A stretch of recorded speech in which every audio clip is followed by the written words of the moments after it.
So we got a 2006 Cat-Eye truck here, Silverado. It needs a transmission. So we're going to teach you how to pull a transmission out of one of these trucks. This works in the Silverados, the Sierras, the Tahoes, the Yukons, the Suburbans. It's almost identical in every one of them. There's little differences. As long as it's two-wheel drive, it's going to be about the same. Yeah, this is a two-wheel drive also. As long as it's two-wheel drive, it's going to be very similar to this. You may have something else that's extra in your way, but nothing that can't be moved. Okay. So normally at this step, I just got under here, just got it on jack stands. We would want to start working on taking the exhaust off. Get you some WD-40, spray down your bolts, all the bolts that hold it on. Unfortunately, this whole exhaust is welded, so I'm going to have to cut it, but my Sawzall is on loan right now. It's loaned out. So I'm going to work around that, do what I can, and then cut the exhaust when I get a Sawzall. We should be able to get quite a bit done though. Okay. Your first thing that you really want to mess with when you get down here is you want to get all the wires unplugged. Okay. That plug right there, if it has one plug, usually they just come apart with a little screwdriver. You pull the little lever on the bottom, and this thing right here pulls down. But if it's one of these kind of plugs, it's just a single plug. They come apart pretty easy. If it's two plugs, you need to get like a little propane torch and just get it hot. Or like a heat gun would be better. Torch if you know what you're doing. Use a heat gun and get the plug hot because there's an adhesive in there that will melt out. You pull down on that lever on this style, and then as you push it out, and it comes undone. Next, I just grab something like a little wrench, and you could pop this off. This is your shift linkage.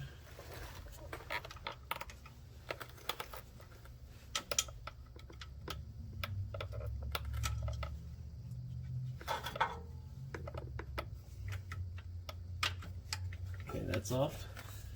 And then on the back side of this, you're going to have a little metal piece. Can you see it right here? Is the exhaust in the way? Yep. Okay. I'll just take it off and show them. Okay. This is what it looked like. This thing slides into like a little clip. Then you squeeze these little squeeze tabs. Usually, on this side that's smooth, there's a piece of metal that goes in there underneath the squeeze tabs to keep you from squeezing it. You have to pull that metal out, then squeeze the squeeze tabs.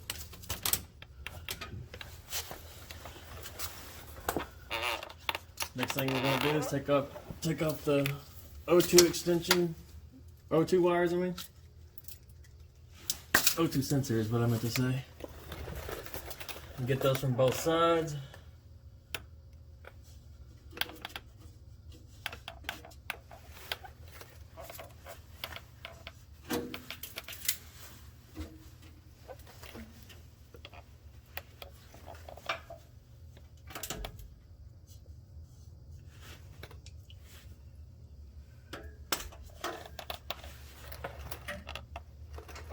Now, on this other side, one of your plugs is actually on the outside of the frame.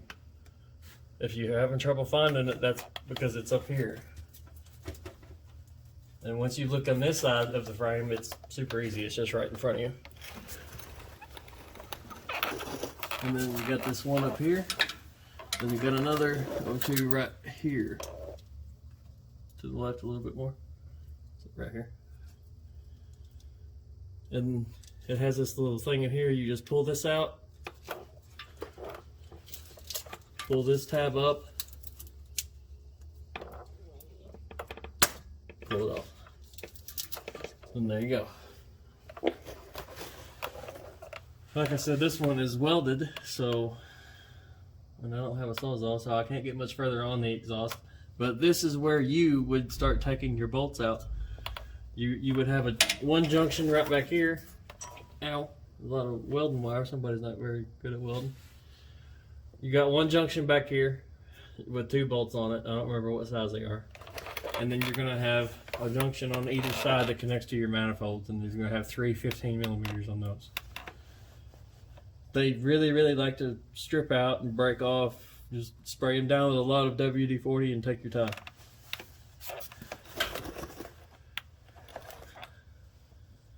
See, transmission lines I have to be to tomorrow. Next thing we're going to do is this starter. So we're taking the power wire off the starter, so this is convenient that it's like this. Take your positive off of your battery, because if you don't, whenever you got that starter flopping around down there, it can arc out on stuff, cause a fire. You know, It went to the ground. lost the wing. Oh no, what was it? Just a washer? I think so. So we're at the starter. You got 2 bolts on the bottom. Normally there'll be a little plastic cover that's bolted right here to the side of the oil pan. You can, I don't know if you can see the hole, but it doesn't matter. It'll be held on with a little 10 millimeter bolt. Once you get that off or get it loose, it's actually around the starter, so you can't pull it off. Then you take off these 13 millimeters, and then with everything loose, it'll allow you to move everything back. So this is missing the little guard. It's not necessary. You don't have to put it back on if you take it off. I think it's intended to keep stuff from getting in there, but I've never had a problem out of it.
Okay, that's awfully tight.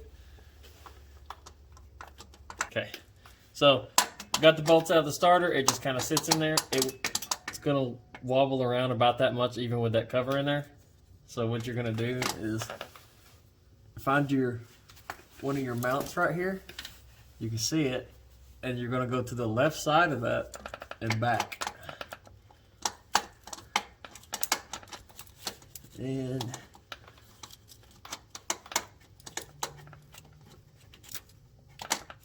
it's just kind of, you just gotta wiggle it and play with it. And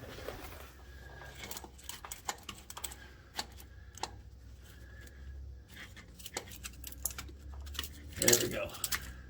And once you go far enough back, the front end clears, and then it's out of the way. So what we're gonna do, since we just need it out of the way, is just lay it over to the side. And then I have enough room to get to the torque converter bolts. So, what you want to do is right here is your crank pulley. You need to turn that over. Once you got your starter off, you'll see in there, if you don't see a bolt, you have to turn this over until you do. Yeah. So, what you're going to do, you get you a 15/16 and you turn it clockwise, you know, righty-tighty. And don't ever turn it backwards. It's a pretty safe practice to never turn it backwards. It doesn't matter on LS engines. If you're ever doing this in something else, maybe something German or something with overhead cams, you don't ever want to turn it backwards. You can cause it to skip time. Then ours is actually in a good spot, so we're just going to leave it there for now and then take the first bolt out.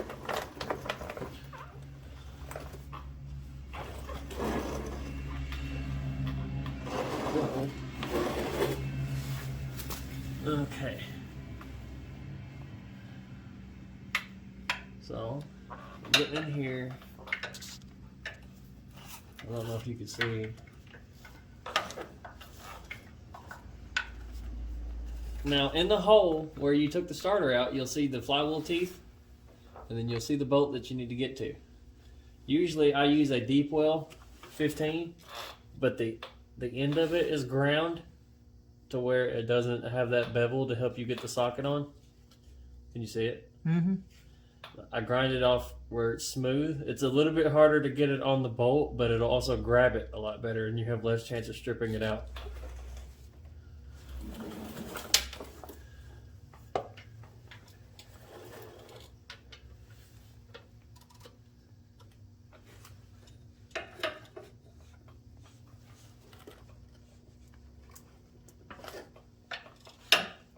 And then there it is. Now sometimes these can be an absolute bitch. And if you can't get these off, well, I mean, you pretty much have to get these off. Sometimes it's possible, if for some reason you can't get the torque converter bolts off, you could just pull the transmission off of the torque converter with it still bolted to the flywheel. But a lot of times that converter won't give the transmission enough room to clear the bell housing through the tunnel.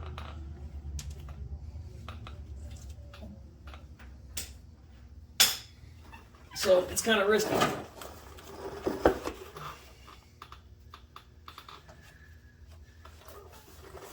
Now this is the most fun part of taking the transmission out. What, going back and forth? Yep. You gotta take one bolt out, go up here, turn your engine over. Take one bolt out, go up here, turn your engine over. Time consuming. But on the plus side, there's only 3 bolts. Not very time consuming. Okay, almost there.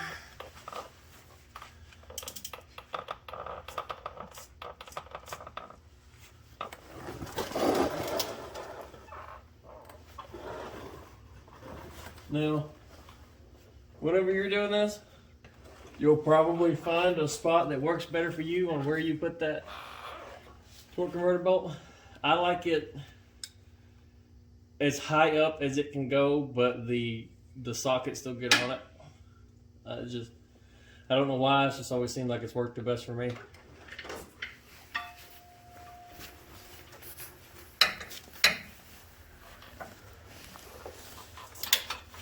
Uh-oh.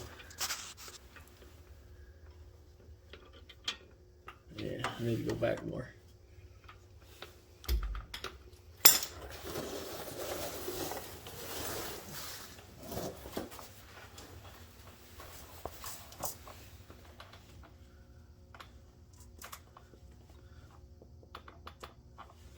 Now don't do what I did.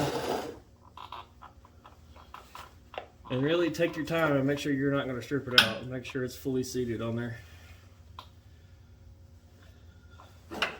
Because if these do strip out, you're in for a rough time.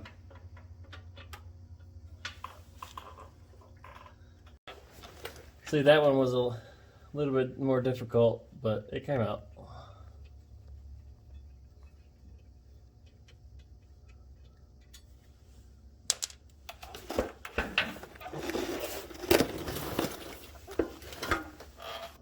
Oh, there it is. So that one was tight. That one was pretty rough, but you gotta also think I'm also holding the edge of the end of the ratchet on the bolt too, just to make sure it doesn't slip off. So you got all of them. Got all 3 torque converter bolts.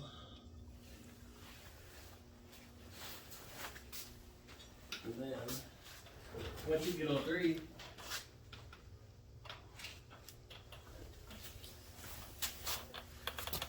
You could actually come to this little peephole down here in the bottom of the transmission, and you could spin your torque converter freely. That's how you know it's loose. So, next step, we're going to take the drive shaft out.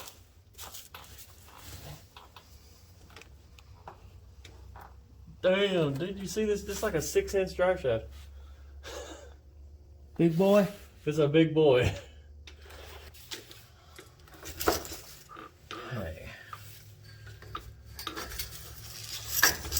So, we're going to go all the way back here. Now this really helps if you got an extra hand.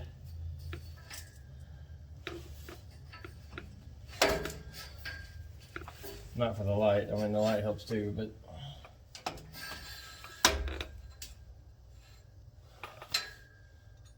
let's see what size. Okay, 11.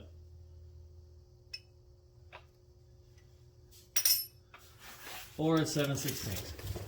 Either one will work. Okay, get the hell off me. This is hooking me. So what you typically want to do is get under here. Oh. You want to break off as many, or not break off, break loose as many as you can. Oh. Oh, that's where it got laid down, I think.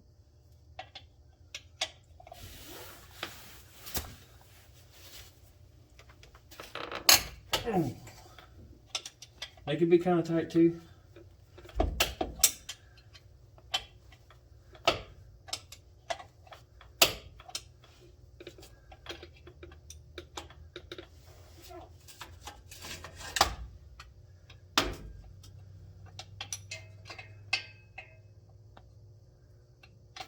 So once you get as many as you can reach broke loose, keep backing them out until they're loose enough to spin without putting any pressure on it, really.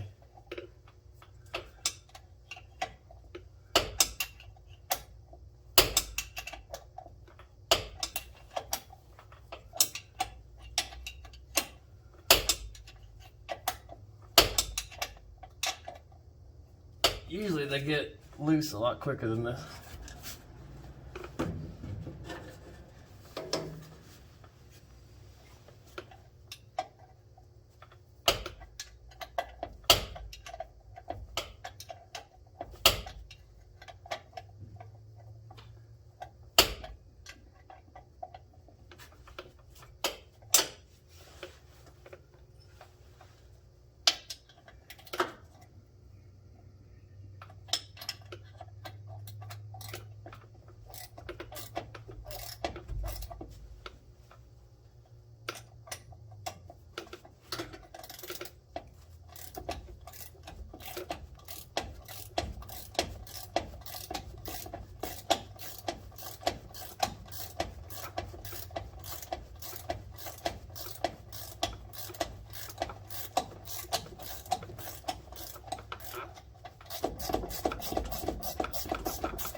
Now this one was really loose, or really tight for some reason, so I had to take it out almost the whole way before it was really loose. Come on out.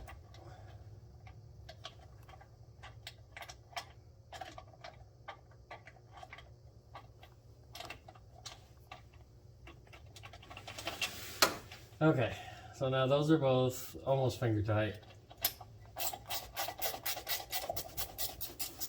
Now we get up here.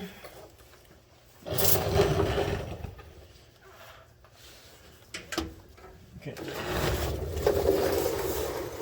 And we go to the shifter linkage that we took off, and all we're going to do is just grab that linkage and twist it. Doesn't matter where it goes, doesn't matter which one you put it on. As long as it's out of park. Yep. And then you're going to come back here. You're going to spin it around.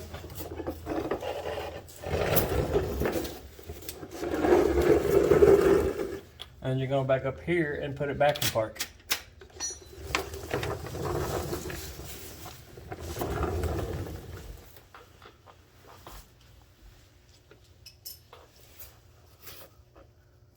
Oh, I lost my wrench halfway down.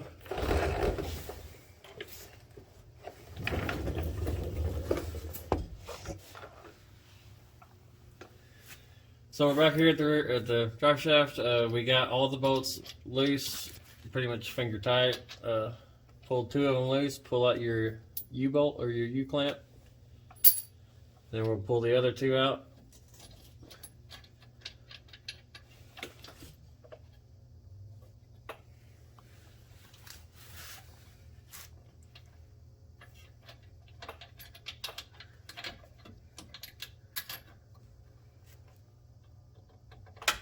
I said I got it finger tight. I guess I didn't.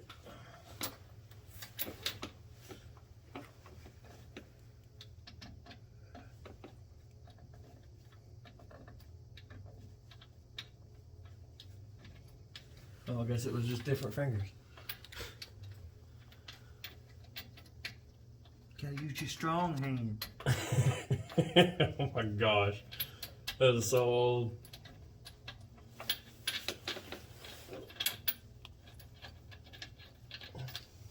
Okay. We got all that done. Now, sometimes, like this time, these just pull out. Most of the time, you'll have to turn this around to the side. Can you see it? No, up there. Yeah, the yoke. Kinda. Most of the time, you'll have to turn that yoke around to the bottom, and you get something in there to pry it out with. And then the drive shaft just slides forward into the transmission a little bit out of this yoke. Then watch these caps, because you can lose these caps, and there's a bunch of little needle bearings inside of there, and they'll go everywhere, and it'll be a greasy mess, and you won't have fun.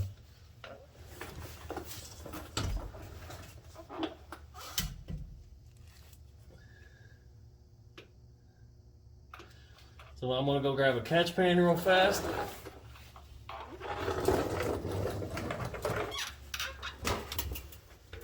So, I'm back under here. The drive shaft goes right here, and you see right here where it slides into the transmission. Mm-hmm. Pull it out of there. What you're gonna do is pick up on the back side of it, and then push back slowly.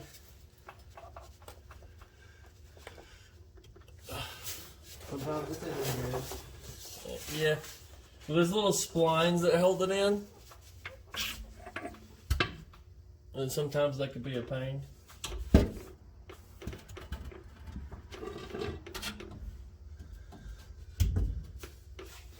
Okay. Now, I got the catch pan. Y'all probably noticed that nothing came out.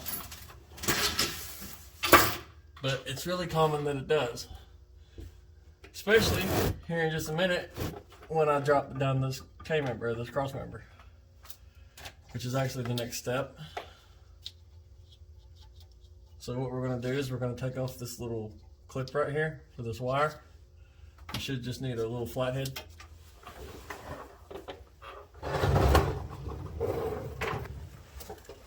Now the next ones we want to get though are going to be these big long bolts, and these can be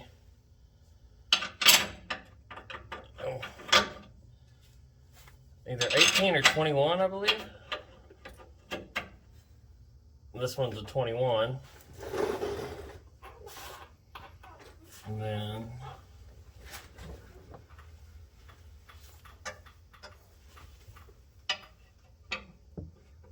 this one is also 21.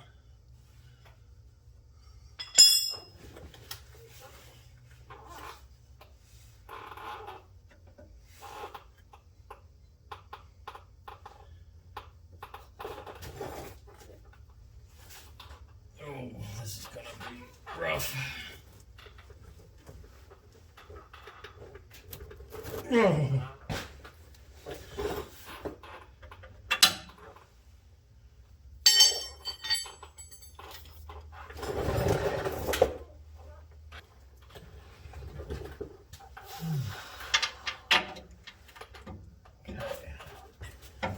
So, I got more leverage this time.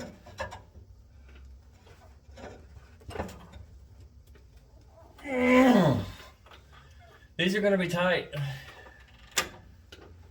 They're going to be very tight.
you get the first one done, you're going to take it out if it's loose.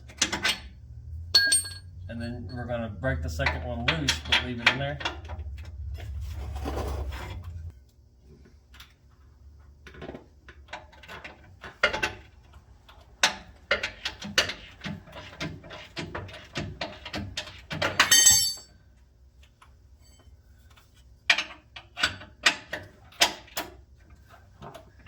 So take this, you can take this nut all the way off, but don't take the bolt out, because then the transmission will fall on one side.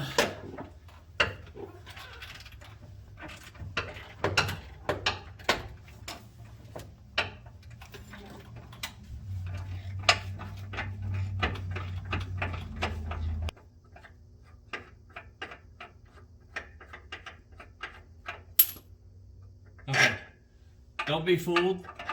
It is loose right now, but that's only because we got 2 bolts tied over there.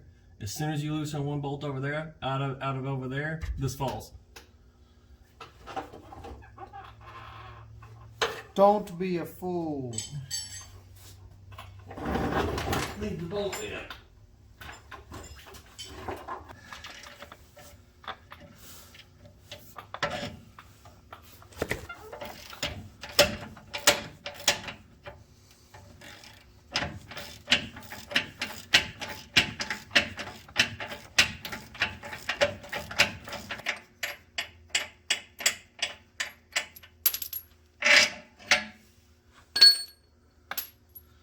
Just leave one of them in on one side.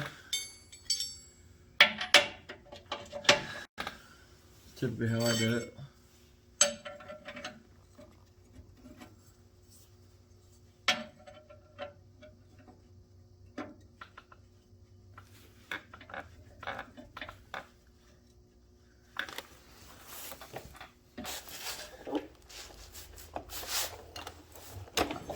Oh. If it looks like I'm doing this weird, I am. It's because the bolt's stripped out and I have to hold the, I'm holding the socket on with my other hand.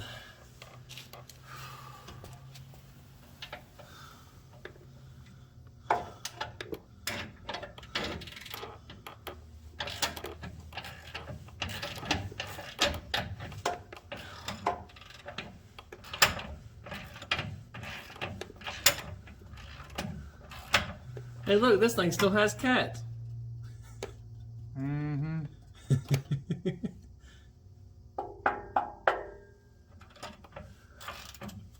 Perfect. That's how they're supposed to sound. Hollow. Yeah.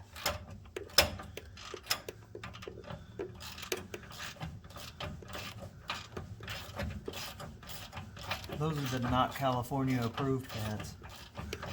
Yeah. Those are the not approved anywhere cats.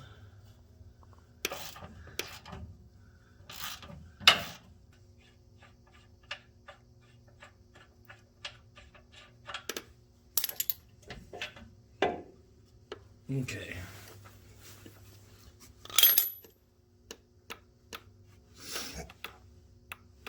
Next thing we're going to do is you get a 15 millimeter, and up inside of here is a little bolt or a nut that's on a stud. Okay, so the last bolt for your crossmember, we've already got all 4 of these loose. We just got 2 sitting in there just to hold it up right now. If you check, now these are tight. They won't come out because of all the weight's on it. We're going to get a 15 millimeter, and you're going to stick it in this hole. Find the stud.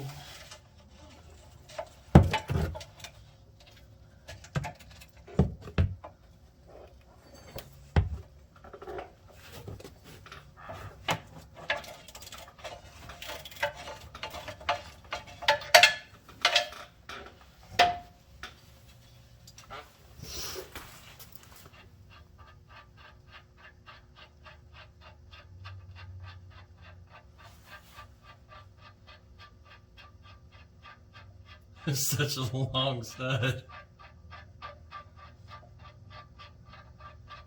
Anytime now. Okay, there it is.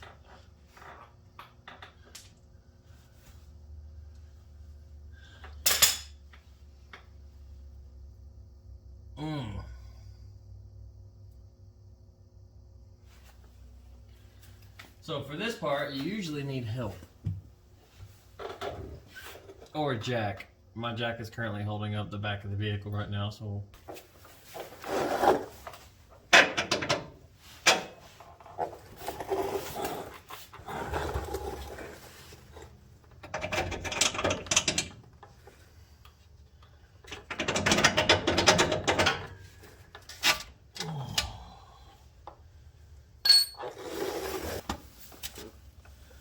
Here you go. So right here. So. Hey, whoop. There it goes. Make sure you don't get your hand caught in anything. It was just jammed up is the only reason it didn't fall in the first place. And it's heavy, so your hand hurt bad after that. Right now the exhaust is holding the transmission up, so it's not sagging much. If the exhaust was already off, the transmission would sag about another 6 inches. So it's going to come down with some force. You got to get out of the way. Or use a jack and do it the right way so you don't hurt yourself. Mm-hmm.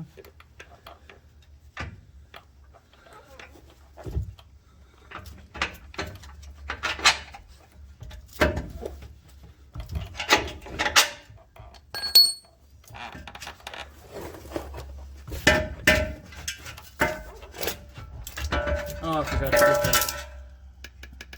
Harness off there. Yeah, that flathead. So, I don't know if you can see it, but there's a little slot right there. You stick a screwdriver in, kind of angle it back a little bit, and twist.